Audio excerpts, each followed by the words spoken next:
Bharatiya Janata party రాష్ట్ర అధ్యక్షులు కేంద్ర మంత్రివర్యులు గౌరవనీయులు శ్రీ జి కిషన్ రెడ్డి గారు, రాష్ట్రంలోని మంత్రివర్యులు గౌరవనీయులు శ్రీ కోమటిరెడ్డి వెంకటరెడ్డి గారు, మా అక్క సీతక్క గారు, గౌరవ పార్లమెంట్ సభ్యులు నగేష్ అన్న గారు, వంశీకృష్ణ గారు, వేదిక పడినటువంటి గౌరవ శాసనసభ్యులు, వివిధ ప్రజాప్రతినిధులు, అధికారులు, అనధికారులకు విచ్చేసిన మీ అందరూ కూడా హృదయపూర్వక నమస్కారాలు. గతంలో ఈ ఆదిలాబాద్ ఉమ్మడి జిల్లా అంటే అడవి ప్రాంతము, వెనుకబడిన ప్రాంతం అని చెప్పుకునే వాళ్ళం. ఇవాళ అందరికీ పొద్దున బయలుదేరిన కరీంనగర్ నుంచి మా ఆఫీసర్ వచ్చి రాత్రి వచ్చి చెప్పాడు, సార్ మార్నింగ్ 6 o'clock బయలుదేరాలి సార్, సిరిపూర్ కాగజ్ నడవాలంటే 3.5 hours పడుతుంది సార్ అని చెప్పన్నాడు. నువ్వు ఎన్ని రోజులే పోక అన్న, నేను చాలా రోజులే సార్ పోక అన్నాడు. నువ్వు ఒక చాలా రోజులే, నేను మొన్న వేసిన 3.5 గంటలు అవసరం లేదు, గంటన్నరలో మూడం పోతాం అని చెప్పి గంట ముందే మీకంటే ముందే వచ్చి ఉండే. గతంలో హైదరాబాద్ నుంచి ఆదిలాబాద్ రావాలంటే పొద్దున బయలుదేరితే సాయంత్రం చేరుకుంటే వాళ్ళం. ఇప్పుడు హైదరాబాద్ వాడితే మధ్యాహ్నకే చేరుకునే ప్రయత్నం చేస్తున్నాం మనం. ఇట్లా 10 సంవత్సరాల క్రితం స్వాతంత్ర్యం వచ్చినప్పటి నుంచి 2014 వరకు ఈ తెలంగాణ రాష్ట్రంలో కేవలము 2500 కిలోమీటర్ల జాతీయ రహదారుల నిర్మాణం మాత్రమే జరిగింది. 2500 కిలోమీటర్లు. కానీ ఈ 10 సంవత్సరాల కాలంలో నరేంద్ర మోడీ గారి ప్రభుత్వం వచ్చిన తర్వాత శ్రీ నితిన్ గడ్కరీ గారి నేతృత్వంలో 2014 నుంచి ఇప్పటి వరకు దానికి రెట్టింపు 5100 కిలోమీటర్ల జాతీయ రహదారి నిర్మాణం జరిగిందంటే ఒక్కసారి ఆలోచించండి. వాళ్ళ దాని ఆదిలాబాద్ వెనుకబడిన ప్రాంతం కాదు, ఆదిలాబాద్ వెనుక పడేసిన ప్రాంతం. గతంలో పాలకులందరూ నిర్లక్ష్యం చేయడం వలన, గత ప్రభుత్వాలు పట్టించుకోకపోవడం వలన ఇలా ఆదిలాబాద్ ప్రాంతం ఉమ్మడి జిల్లా అంతా కూడా వెనుక పడేసింది తప్ప, వాళ్ళ నరేంద్ర మోడీ గారి ప్రభుత్వం వచ్చిన తర్వాత ఆదిలాబాద్ వెనుక పడేసిన ప్రాంతం కాదు, వెనుకబడిన ప్రాంతం కాదు, ఇది కూడా అభివృద్ధి చెందుతున్న జిల్లా, అభివృద్ధి చెందాల్సిన జిల్లా అని చెప్పి వాళ్ళ అనేక కనెక్టివిటీస్, అనేక జాతీయ రహదారులు నిర్మాణం చేపడుతున్న ప్రభుత్వం నరేంద్ర మోడీ గారి ప్రభుత్వం. ఇవాళ 2014 నుంచి ఇప్పటి వరకు కూడా తెలంగాణ రాష్ట్ర అభివృద్ధికి నరేంద్ర మోడీ గారి ప్రభుత్వం అనేక రంగాలుగా సహకరిస్తున్నది. ఇవాళ కేవలం జాతీయ రహదారులకే 1,25,000 కోట్ల రూపాయలకి వచ్చిన ప్రభుత్వం నరేంద్ర మోడీ గారి ప్రభుత్వం. 1,25,000 కోట్లు. ఇలా రైల్వే అభివృద్ధి కానీ, రైల్వే నిర్మాణాలు కానీ, రైల్వే స్టేషన్ల అభివృద్ధి కానీ 32,000 కోట్ల రూపాయలను ఖర్చు పెట్టే ప్రభుత్వం నరేంద్ర మోడీ ప్రభుత్వం తెలంగాణ రాష్ట్రానికి మాత్రమే. వాళ్ళ 1,50,000 కోట్లతోని ఇలా వడ్లను కొనుగోలు చేస్తున్న ప్రభుత్వం నరేంద్ర మోడీ ప్రభుత్వం.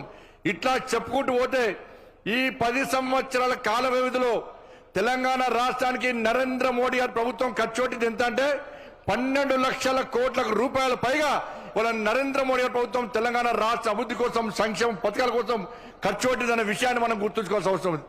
కాబట్టి ఈ పరిస్థితుల్లో వాళ్ళ నితిన్ గడ్కరీ గారు ఒక మంచి మంత్రి, ఏ ఎంపీ అయినా, ఏ ప్రజాప్రతినిధి అయినా కూడా వారి దగ్గర సార్ ఈ సమస్య ఉంది అంటే ఏ వ్యక్తి కూడా నారాజే బయటినారు.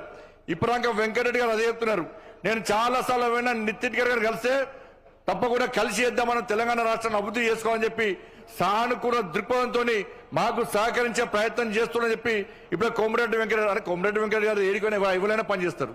ఆయన బోలా మనిషి అన్న కోమటిరెడ్డి వెంకటరెడ్డి అన్న, ఈ లోపల ఏముండదు, కుల్లా మనిషి కోమటిరెడ్డి వెంకటరెడ్డి గారు. ఏ మంత్రి అయినా మంత్రిని సంధానించి పనిచేసుకొస్తాడు. నేను మళ్ళీ చెప్తున్నా, ఇలా 2 మంత్రులు ఉన్నారు, గౌరవ మంత్రివర్యులు. మా కోమటిరెడ్డి వెంకటరెడ్డి గారు ఉన్నారు, మా అక్క సీతక్క గారు ఉన్నారు. 2 ముఖ్యమైన మంత్రులు ఇక్కడ ఈ తెలంగాణ రాష్ట్రంలో కాంగ్రెస్ పార్టీ ప్రభుత్వంలో. గత ప్రభుత్వము నరేంద్ర మోడీ గారిని తిట్టడం, భారతీయ జనతా పార్టీని విమర్శించడం, కేంద్ర ప్రభుత్వాన్ని అప్రతిష్టపాలు చేయడం వలన తెలంగాణ రాష్ట్రం ఏ విధంగా ఇబ్బంది పడ్డదో, తెలంగాణ రాష్ట్రం అభివృద్ధికి ఏ విధంగా వెనుకకు పోయిందో ఒక్కసారి మనం ఆలోచించాల్సిన అవసరం ఉంది. ఎన్నికలప్పుడు మాత్రమే ఎవరికొకరు విమర్శలు చేసుకోవాల్సిన అవసరం ఉంది. కానీ తెలంగాణ రాష్ట్రం అభివృద్ధి చెందాలంటే కేంద్ర రాష్ట్ర ప్రభుత్వాలు సీతక్క గారు చెప్పినట్టుగా 2 జోడెత్తులాగా ముందుకు సాగుతూనే అభివృద్ధి సాధ్యం అన్న విషయాన్ని ఇవాళ ఇక్కడ పాలకులు కానీ అందరూ గుర్తుంచుకోవాల్సిన అవసరం ఉంది. కాబట్టి గతంలోగా మాదిరి కాకుండా ప్రతిసారి విమర్శలు చేయడం, ప్రతిసారి తిట్టుకునే ప్రయత్నాన్ని మనం బంద్ పెడదాం. మనం కలిసి అధికార పార్టీ, రాష్ట్రంలోని కాంగ్రెస్ పార్టీ ప్రభుత్వం, కేంద్రంలోని నరేంద్ర మోడీ ప్రభుత్వం మేము సహకరించడానికి సిద్ధంగా ఉన్నాం. నరేంద్ర మోడీ ప్రభుత్వం తెలంగాణ రాష్ట్ర అభివృద్ధికి సహకరించడానికి సిద్ధంగా ఉంది.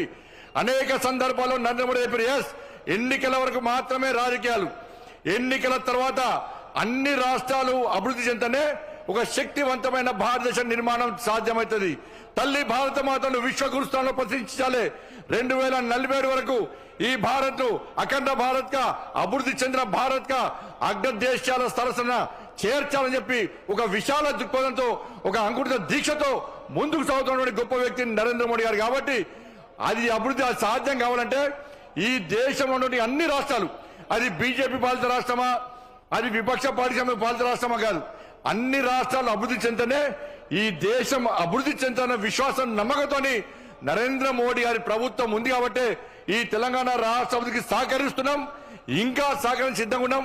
కాబట్టి మీరు మేము కలిసి ఇవాళ తెలంగాణ రాష్ట్రాన్ని ముందుకు తీసుకొచ్చిన బాధ్యత ఉందని చెప్పి భావిస్తూ, తప్పకుండా రాబోయే రోజుల్లో కూడా నరేంద్ర మోడీ ప్రభుత్వం ఈ రాష్ట్రం సహకరిస్తామని చెప్పి ఈ సందర్భంగా విజ్ఞప్తి చేస్తూ, లాస్ట్ కు నా నియోజకవర్గానికి సంబంధించి మీకు సంబంధించి కూడా కోరిక కోరాల్సిన అవసరం ఉంది.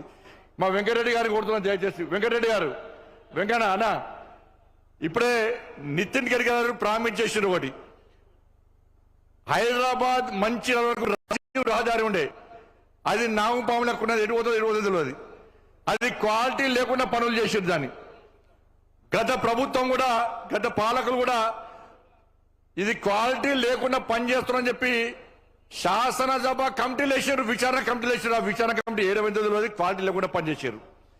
వాళ్ళు ప్రజలు ఇబ్బంది పడుతున్నారు. ఇవాళ కేంద్ర ప్రభుత్వము అన్ని జిల్లా కేంద్రాలతో రాష్ట్ర రాజధాని హైదరాబాద్ కు కనెక్టివిటీ ఉండాలని చెప్పి 32 జిల్లాలతో జాతీయ రహదారులతో హైదరాబాద్ హెడ్ క్వార్టర్ కి వాళ్ళ దేశ రాజధానికి, రాష్ట్ర రాజధానికి కనెక్టివిటీ ఇచ్చిన వాళ్ళ. కాబట్టి హైదరాబాద్ నుంచి ఈ మంచిర్యాల వరకు రాజీవ్ రహదారి అవుతుందో అది గుంతలు పడి ఇబ్బంది పడే ప్రభావం ఉంది. కాబట్టి నేను కోమటిరెడ్డి వెంకటరెడ్డి గారికి విజ్ఞప్తి చేస్తున్నా, మీరు దయచేసి ముఖ్యమంత్రి గారితో మాట్లాడండి. ఆ కాంట్రాక్టర్ యొక్క సమస్యను పరిష్కరిస్తే, ఆ కాంట్రాక్టర్ యొక్క సమస్యను పరిష్కరిస్తే దాన్ని జాతీయ రహదారిగా నిర్మాణం చేయడానికి ఇప్పుడే నితిన్ గడ్కరీ గారు ప్రామిస్ చేశారు. కాబట్టి మనందరికీ సౌలభ్యంగా ఉంటుంది.